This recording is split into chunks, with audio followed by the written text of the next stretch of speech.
It's because it's not designed for the proper biomechanics of how your foot works. It's destroying your foot and the structure of it one event at a time.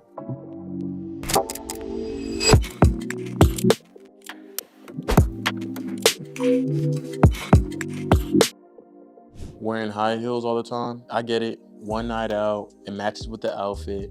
It makes a lot of sense. But this is destroying your spine, your feet, your ankles, and everything upstream just because of those damn heels. So let me break it down a little bit of what's going on. So if you wore the heels for one night, maybe every other night, once a quarter, but what's going on is that we're wearing it over and over and over again. And we work at a job where we have to go into an office and wear these heels over and over, climbing up the stairs, repetitive motion on it.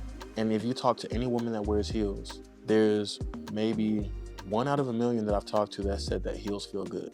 They always are saying, oh, these heels hurt. And by the end of the night, they're saying, I need to take these heels off. It's because it's not designed for the proper biomechanics of how your foot works. It's destroying your foot and the structure of it one event at a time. So what's going on is that you putting these heels on, it's crushing the toes inward. Then that's how bunions really form. The rest of the toes are getting crushed in there. And then it's changing the way that you're distributing your space and gravity. So instead of you putting your feet and your toes on the ground and applying equal amount of pressure as you gait in space, you are now inclined at the heels and all of the weight is being distributed, we call it anteriorly. So that means more forward. So then now it's not equally sending the information back up to the brain, which is very dangerous over a long time.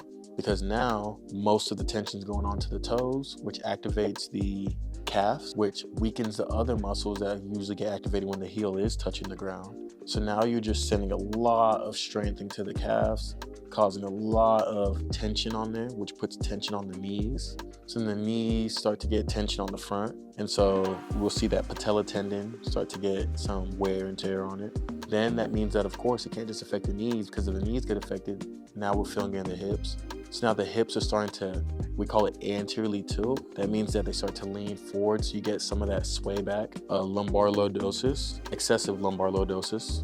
And then what we see is that it affects the loading on the spine. So now the spine is getting more loading at the L5-S1. We're seeing more tension in that area, which can cause degenerative disc disease, degenerative joint disease, pinched nerve impingements, disc compressions is what we're seeing as well. Facet atrophy. So you're just seeing the facets just rubbing against each other. And the list goes on and on and on and on and on. And it all starts because we're just trying to have a good night out, look cute. But I truly believe that there's not an occasion to look cute that is worth deteriorating the body that God gave to you.